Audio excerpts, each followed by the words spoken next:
സംസ്ഥാന ഉപാധ്യക്ഷ, തിരുവനന്തപുരം കൗൺസിലർ കൂടിയായ ശ്രീലേഖയുടെ പേര് കേൾക്കുമ്പോഴോ അല്ലെങ്കിൽ ശ്രീലേഖ എന്തെങ്കിലും പറയുമ്പോഴോ അതിനെ വിവാദമാക്കാനും അല്ലെങ്കിൽ ശ്രീലേഖ ഇത്തവണ വട്ടിയൂർക്കാവ് പിടിക്കും എന്നുള്ള വല്ലാത്ത ഒരു എന്താ പറയാ ബുദ്ധിമുട്ടൊക്കെ പലർക്കുമുണ്ട് എന്നുള്ളതാണ്. അപ്പൊ അവരെ കുറെ കാര്യങ്ങൾ ഇങ്ങനെ പടച്ചു വിടുകയാണ്. അതിൽ ഇന്നലെ കണ്ട ഒരു വാർത്തയാണ് ശ്രീലേഖയ്ക്കെതിരെ പോസ്കോ കേസ്. അപ്പൊ നമ്മളിത് പെട്ടെന്ന് ഞെട്ടും. ഒരു DGP ആയ അതിൽ നിന്ന് വിരമിച്ച ഒരു കേഡർ പാർട്ടിയുടെ സംസ്ഥാന ഉപാധ്യക്ഷയായ ഒരാൾക്ക് എങ്ങനെയാ ഈ കേസ് എന്നുള്ളത്. പക്ഷെ കേസിന്റെ കൂടുതൽ വിവരങ്ങൾ വായിക്കുമ്പോൾ ഒരു DGP ആയിരുന്നവർക്ക് ഇതൊന്നും അറിയാതിരിക്കില്ല. അവർക്ക് കൃത്യമായ നിയമത്തെക്കുറിച്ച് അറിയാം. വെറുതെ എന്തെങ്കിലും വായി തോന്നുന്ന വിളിച്ചു പറയുന്ന ഒരാളുമല്ല ശ്രീലേഖ എന്ന് പറയുന്നത്. അവർക്ക് അവരുടേതായ വ്യക്തമായ നിലപാടുകളുണ്ട്, കാഴ്ചപ്പാടുകളുണ്ട്.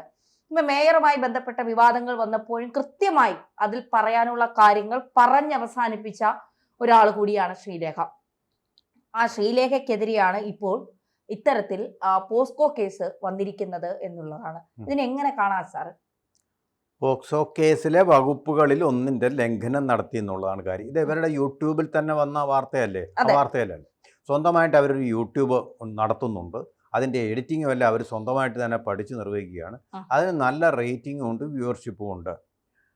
അപ്പോൾ ശ്രീലേഖയ്ക്ക് ഒരിക്കലും ഒരു IPS കാരിക്ക് ഈ ഒരു അബദ്ധം പറ്റാൻ പാടുള്ളതല്ല.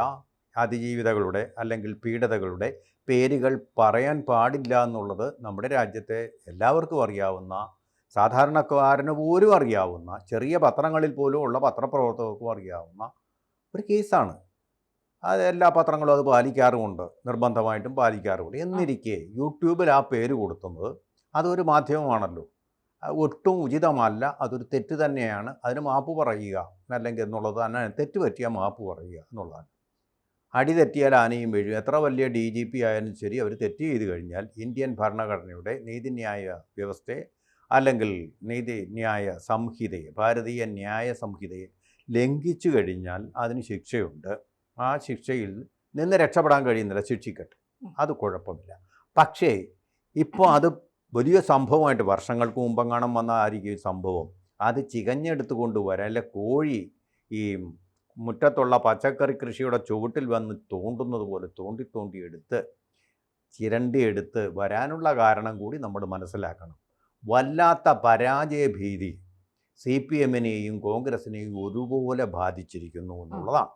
ഇവർ വട്ടിയൂർക്കാവിൽ മത്സരിച്ചു കഴിഞ്ഞാൽ വലിയൊരു ഞെട്ടലുണ്ടാക്കുന്ന ഒരു ഫലം അവിടെ നിന്നുണ്ടാകും എന്നുള്ളൊരു ഭീതി കൊണ്ട് വളരെ അങ്കലാപ്പിലാണ് CPM തന്നെ പറഞ്ഞിട്ടുണ്ട്, അതിൻ്റെ നേതാക്കൾ മാത്രമാണ് തിരുവനന്തപുരത്ത് ഇക്കുറി മത്സരിക്കുക എന്നാണ്. കാരണം തീവാറുന്ന പോരാട്ടമാണ് അവിടെ നടക്കുക എന്നുള്ളതാണ്. കാരണം പ്രബലമായിട്ട് വരുന്നുണ്ട് കോൺഗ്രസ് ഭരണവിരുദ്ധ വികാരത്തിൻ്റെ ഒരു പേരിൽ. അതുപോലെ തന്നെ BJP ആണെങ്കിൽ അത് തെളിയിച്ചും കഴിഞ്ഞു നമ്മുടെ കോർപ്പറേഷനിലേക്ക് നടന്ന തെരഞ്ഞെടുപ്പിൽ. എന്ന് മാത്രമല്ല, കോർപ്പറേഷൻ്റെ ഭരണം തുടങ്ങി 1-2 മാസങ്ങൾക്കകം തന്നെ അത് ഗംഭീരമായിട്ടുള്ള റിസൾട്ടാണ് അവിടെ ഉണ്ടാക്കിയിട്ടുള്ളത്. അതിൻ്റെ ബജറ്റ് എന്ന് പറഞ്ഞു കഴിഞ്ഞാൽ നമ്മൾ ഇതുവരെ കേട്ടിട്ടില്ലാത്ത തരത്തിലുള്ള വളരെ ജനക്ഷേമകരമായിട്ടുള്ള പദ്ധതികളാണ്. CPM-ന് പോലും അതിൻ്റെ കൊടികെട്ടിയ നേതാക്കളായ V. ശിവൻകുട്ടിയോ അല്ലെങ്കിൽ VK പ്രശാന്തോ അല്ലെങ്കിൽ പ്രൊഫസർ ചന്ദ്രികയോ അല്ലെങ്കിൽ പേരുകേട്ട ആര്യ രാജേന്ദ്രനോ ഇരുന്ന കാലത്തൊന്നും സാധിക്കാതിരുന്ന കാര്യങ്ങൾ. ആര്യ രാജേന്ദ്രനാകട്ടെ ലോകവേദികളിൽ പോയി അവാർഡുകൾ ഇങ്ങനെ വാങ്ങിച്ചുകൊണ്ട് കൂട്ടുന്ന തിരക്കിലായിരുന്നു. പക്ഷേ അവർക്കൊന്നും കഴിയാത്ത തരത്തിൽ ഉള്ള നേട്ടങ്ങൾ തിരുവനന്തപുരത്തിന് കൊണ്ടുവരുന്ന തൊഴിൽ, ആഹാരം, ഇതൊക്കെ മിതമായി നൽകി, വീട്, റോട്ടി കപ്പടാ ഒരു മകാൻ എന്നുള്ള ആ കാര്യങ്ങളുടെ അടിസ്ഥാന കാര്യങ്ങൾ തിരുവനന്തപുരത്തിന് സ്വായത്തമാകാവുന്ന തരത്തിൽ, അല്ലാതെ നമ്മൾ ആദ്യം വിചാരിച്ചതുപോലെ തിരുവനന്തപുരത്തെ അങ്ങ് മോടി പിടിപ്പിക്കുക എന്നുള്ള മധ്യവർഗത്തിൻ്റെ കാഴ്ചപ്പാടിലല്ല, ഈ സമൂഹത്തിലെ ഏറ്റവും പാവപ്പെട്ടവൻ്റെ കാഴ്ചപ്പാടിൽ നിന്ന് ഒരു കമ്മ്യൂണിസ്റ്റുകാരൻ പോലും ഇന്നുവരെ ചെയ്തിട്ടില്ലാത്ത സേവനങ്ങൾക്ക് ഉള്ള ബജറ്റാണ്. ഇനിയും PV രാജേഷ് ഇത് നടപ്പാക്കുമോ, വെറുതെ ബജറ്റായാൽ മതിയോ എന്നുള്ളതാണ്. പക്ഷേ VV രാജേഷ് ഒരു കാര്യം പറഞ്ഞാൽ, അധികം പറയാറില്ല പുള്ളി, പറഞ്ഞാൽ അത് നടപ്പാക്കുമെന്ന് തെളിയിച്ച ആളുമാണ്. അല്ല സാർ, ഇതിൽ ഒരു കാര്യം പറയാം. ഇത് പോസ്കോ കേസ് എന്ന് പറയുമ്പോൾ, സ്വാഭാവികമായി ആളുകളുടെ മനസ്സിൽ ആദ്യം ഓടിയെത്തുന്നത് എന്താണ്? പ്രായപൂർത്തിയാകാത്ത പിള്ളേരെ പീഡിപ്പിച്ചു. അപ്പൊ നമ്മൾ ഇത് കാണുമ്പോൾ ഒരു കാർഡ് ഇതുമായി ബന്ധപ്പെട്ട് വരുമ്പോൾ നമ്മൾ ആദ്യം ചിന്തിക്കുന്നത് ഇതെന്താ ഇങ്ങനെ ഒരു കാർഡ് ഇറക്കുന്നു എന്നുള്ളതാണ്. അപ്പൊ അതില് പറയുന്നത് നിർഭയ കേസ്, കിളിരൂർ കേസുകൾ, ഗോവിന്ദസ്വാമി പ്രതിയായ ട്രെയിനിൽ വെച്ച് കൊല്ലപ്പെട്ട പെൺകുട്ടി, പെരുമ്പാവൂർ പീഡന കേസ് തുടങ്ങിയ കേസുകളിലെ അടക്കം വിവരങ്ങൾ പുറത്തുവിട്ടെന്നാണ് പരാതി. ഇനി പരാതി നൽകിയിരിക്കുന്നത് ആരാണെന്ന് ചോദിച്ചാൽ civil rights and social justice society, ഇവരാണ് പരാതി നൽകിയിരിക്കുന്നത്. ഇതിൽ പറയുന്നത് അതിജീവിതയുടെ പേര്, വിവരം ശ്രീലേഖ അവരുടെ യൂട്യൂബിലൂടെ പരസ്യപ്പെടുത്തി. അതായത് നിയമത്തെക്കുറിച്ച് വ്യക്തമായി പ്രതിക്ക് അറിയാം, എന്നിട്ടും അതിനെ ലംഘിച്ചു എന്നാണ് ശ്രീലേഖയ്ക്കെതിരെ പരാതി ഉയർന്നിരിക്കുന്നത്.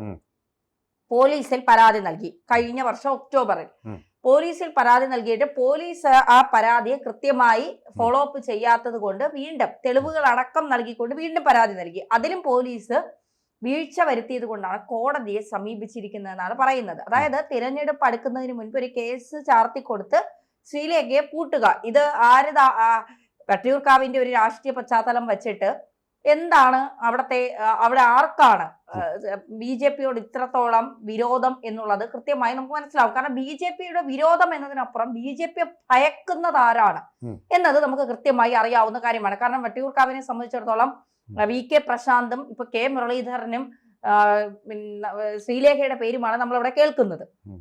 അപ്പൊ ഈ 3 പേരുകളിലും ഏറ്റവും കൂടുതൽ പ്രാധാന്യമുള്ളതും അല്ലെങ്കിൽ ജയസാധ്യത ഇപ്പൊ പറയുന്നതും ശ്രീലേഖയ്ക്കാണ്.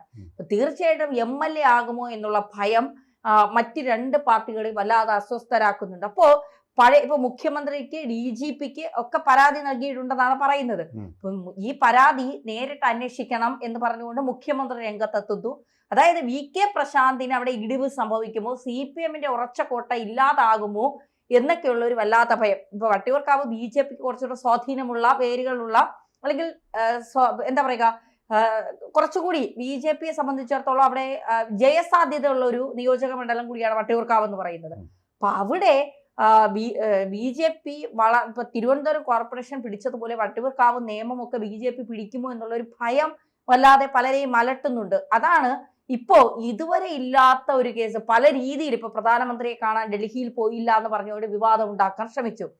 മേയർ സ്ഥാനം നൽകാത്തത് കൊണ്ട് അതൃപ്തി എന്ന് പറഞ്ഞുകൊണ്ട് വിവാദം ഉണ്ടാക്കാൻ ശ്രമിച്ചു.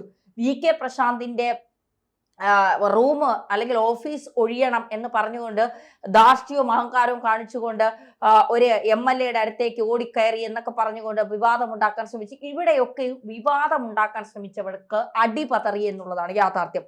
അത് വീണ്ടും ആ അടിപതറലൊക്കെ മാറ്റി വെച്ചുകൊണ്ട് വീണ്ടും ഇത് ചില ആളുകൾ അജണ്ട ഉണ്ടാക്കി, എനിക്ക് തോന്നുന്നില്ല ശ്രീലേഖ എന്ന് പറയുന്ന ഒരാൾ നിയമത്തെക്കുറിച്ച് കൃത്യമായി ബോധ്യമുള്ള ഒരാൾ അവരൊരിക്കലും നിയമത്തെ ലംഘിച്ചുകൊണ്ടുള്ള കാര്യങ്ങൾ ചെയ്യുമെന്ന് ഞാൻ പ്രതീക്ഷിക്കുന്നില്ല. പിന്നെ എന്നെക്കാൾ രാഷ്ട്രീയത്തെക്കുറിച്ച് കൂടുതൽ അറിയാവുന്ന ആളാണ് സാറ്. അതുകൊണ്ട് ചിലപ്പോൾ ഇത്തരത്തിൽ ചില കാര്യങ്ങൾ ചെയ്തിട്ടുണ്ട് എങ്കിൽ പരസ്യമായി അവർ മാപ്പ് പറയണം. അത് മാപ്പിൽ നിൽക്കുമോ എന്നുള്ളതും എനിക്കറിയില്ല. യന്ത്രാന്വേഷികൾ എന്ന് പറയും. എന്തെങ്കിലും കുന്തം ഇവരെ കുറിച്ച് പറയാനുണ്ടോ എന്ന് ഇങ്ങനെ ഗവേഷണം നടത്തിയിട്ട് കണ്ടുപിടിച്ച് കൊണ്ടുവരുന്നു. പിന്നെ ഈ സിവിൽ റൈറ്റ്സ് സംഘടന, അത് കേരളത്തിൽ ഒരു ദാരിദ്ര്യവും ഇല്ലാത്ത സംഘടനകളാണ് സിവിൽ റൈറ്റ്സ്, ഹ്യൂമൻ റൈറ്റ്സ് എന്നൊക്കെ പറഞ്ഞുണ്ടാക്കുന്ന സംഘടനകൾ. ഇതിപ്പോൾ ഒരു CPM-കാരൻ വിചാരിച്ചാൽ ഈസി ആയിട്ട് ആ സംഘടനയ്ക്ക് അംഗീകാരം വാങ്ങിക്കാം. ചാരിറ്റി ഓർഗനൈസേഷൻ ആണെന്ന് പറഞ്ഞിട്ടുള്ളൊരു അംഗീകാരം കിട്ടിയാൽ മാത്രം മതി. അതിൻ്റെ ലെറ്റർപാടും വെച്ചുകൊണ്ട് ഈ കേസ് കൊടുക്കാം. ഇതൊരു വ്യക്തിയോ അല്ലെങ്കിൽ CPM പറഞ്ഞിട്ടോ നടക്കുന്ന ഒരു കേസ് തന്നെയായിരിക്കും, ഒരു സംശയവുമില്ല. കാരണം ഇവരെ ഒന്ന് ഒതുക്കുക, മടുപ്പിക്കുക. അതുപോലെ തന്നെ തെരഞ്ഞെടുപ്പ് കാലത്ത് ഇവരെ സ്ഥാനാർത്ഥിയാകാതിരിക്കാൻ വേണ്ടുന്ന വകുപ്പുകളും കോപ്പുകളും ഒക്കെ കോടതിയെ കൊണ്ട് ചെയ്യിപ്പിക്കുക. തൽക്കാലം ഒരു കേസ് വന്നു കഴിഞ്ഞാൽ അതിൻ്റെ പേരിൽ അവർക്കെതിരെ ഒരു ആക്ഷൻ വന്നു കഴിഞ്ഞാൽ തീർച്ചയായിട്ടും അവർക്ക് തെരഞ്ഞെടുപ്പിൽ മത്സരിക്കുന്നതിന് തടസ്സങ്ങളുണ്ടാക്കും. കോടതി ഇടയ്ക്കിടയ്ക്ക് സമൻസ് അയച്ചു കഴിഞ്ഞാലും തെരഞ്ഞെടുപ്പ് പ്രചാരണം കാര്യക്ഷമമായിട്ട് നടത്തുന്നതിൽ അവർക്ക് ഒരു ബുദ്ധിമുട്ടുണ്ടാകും. ഈ അടുത്ത് ചെയ്തത് ഇവർ പോക്സോ കേസിലെ പ്രതിയല്ല. പോക്സോ കേസ് പോലുള്ള കേസിലെ പ്രതികളായ പലരും മത്സരിക്കുന്നുണ്ട്. 2 ഭാഗത്തും സ്ഥാനാർത്ഥികളായിട്ടുണ്ട്. അങ്ങനെയുള്ളവരെ പിന്തുണയ്ക്കുന്നവരും ഒക്കെയുണ്ട് 2 ഭാഗത്തും. പരസ്യമായി വരുന്ന കാര്യങ്ങൾ മാത്രമേ നമ്മൾ അറിയുന്നുള്ളൂ. പരസ്യമല്ലാതെ നടക്കുന്ന പല കാര്യങ്ങളും, പുറത്തു വരാത്ത പല കാര്യങ്ങളും ഉള്ള യോഗ്യന്മാരൊക്കെ മത്സരിക്കുന്നുണ്ട്. നമുക്കറിയാം, മാധ്യമങ്ങളിൽ നമുക്കറിയാമല്ലോ. അങ്ങനെയുള്ള വീരന്മാർ വന്നിരുന്ന് നമ്മുടെ നാട്ടുകാരെയൊക്കെ സദാചാര പ്രസംഗം നടത്തുന്നതും ഗിരിപ്രഭാഷണം നടത്തുന്നതും ഒക്കെ നമ്മൾ കണ്ട് ചിരിക്കാറുണ്ടല്ലോ എന്ന് പറഞ്ഞതുപോലെ തന്നെയാണ് ഇവിടെ. അങ്ങനെയുള്ള ആളുകൾ ധാരാളമായിട്ടുള്ളപ്പോൾ ശ്രീലേഖയുടെ എന്തോ പറഞ്ഞു, അവർക്ക് പറ്റിയ ഒരു അബദ്ധം, ഒരു കയ്യബദ്ധം, എനിക്കല്ലെങ്കിൽ ആബ്സെൻറ്റ് മൈൻഡഡ് ആയിട്ട് ചെയ്തതായിരിക്കും. അവർ പറഞ്ഞിട്ടുള്ള അവർ മാത്രമാണ് ഈ ചാനൽ നടത്തുന്നത്, മറ്റാരും എഴുതാറില്ല അതിനകത്ത്. അതെന്തായാലും ഒരു പിഴ തന്നെയാണ്. മിയ കൾപ്പ മിയ മാക്സിമ കൾപ്പ, എൻ്റെ പിഴ, എൻ്റെ വലിയ പിഴ എന്ന് തുറന്നു സമ്മതിക്കുക. പാശ്ചാത്യ രാഷ്ട്രീയക്കാർക്ക് അങ്ങനൊരു ഗുണമുണ്ട്. തെറ്റ് പറ്റിയത് ബിൽ ഗേറ്റ്സ് കണ്ടില്ലേ, എപ്സ്റ്റീൻ ഫയലിൽ എൻ്റെ ഇടപെട്ടത് തെറ്റായിപ്പോയി, അദ്ദേഹം സമ്മതിക്കുകയാണ് പരസ്യമായിട്ട്. അതുകൊണ്ടാണ് അദ്ദേഹം നമ്മുടെ രാജ്യത്ത് നടന്ന AI സബ്മിറ്റിലേക്ക് അദ്ദേഹം വരാതിരുന്നത്. അതുകൊണ്ടാണ് തനിക്ക് തെറ്റുപറ്റി എന്നുള്ള ബോധ്യം തുറന്നു പറയുക. ശ്രീലേഖ ചെയ്യേണ്ടത് ഇത് തെറ്റുപറ്റി എന്ന് തന്നെ തുറന്നു സമ്മതിക്കുക. അല്ലാതെ ഈ ഒളിച്ചു കളിക്കുക, വീണാ ജോർജിനെ പോലെ നാടകം അഭിനയിക്കുക, കള്ളം കാണിക്കുക, കള്ളം ജനങ്ങൾ കണ്ടു പിടിക്കും, അത് കള്ളിയായിട്ട് മാറും. അങ്ങനെയല്ല ശ്രീജി, അത് തുറന്ന് പറയുക, തുറന്നു പറയുന്ന ഒരു സ്വഭാവമുള്ള ആളാണ് ശ്രീലേഖ. അപ്പോൾ ഇനി ശ്രീലേഖയുടെ പ്രതികരണമാണ് ഏറ്റവും പ്രധാനം എന്ന് ഞാൻ കരുതുന്നു. അതുപോലെ പോലീസ് കേസെടുക്കാതിരുന്നത് എന്തെന്നുള്ളതും, അവർ പഴയ DGP ആയതുകൊണ്ടാണോ എങ്കിൽ പോലീസിൻ്റെ വീക്ക്നെസ്സാണത്. അതായത് പിണറായി വിജയൻ്റെ ആഭ്യന്തര വകുപ്പിൻ്റെ വീഴ്ചയാണത്. കേസെടുക്കാതിരുന്നിട്ടുണ്ടെങ്കിൽ അത് വളരെ ഗൗരവമായിട്ട് കാണേണ്ട ഒരു കേസിൻ്റെ എന്തുകൊണ്ട് കേസെടുത്തില്ല എന്നുള്ളത് വളരെ പ്രധാനപ്പെട്ട ഒരു ചോദ്യമായിട്ട് ഇക്കാര്യത്തിൽ നിഷ്പക്ഷമായിട്ട് പറഞ്ഞാൽ അവശേഷിക്കുന്നു. കൂടുതൽ വാർത്തകളും വിശേഷങ്ങളും നിങ്ങളിലേക്ക് എത്താൻ ABC മലയാളം സബ്സ്ക്രൈബ് ചെയ്യുക, ബെൽബട്ടനും അമർത്തുക.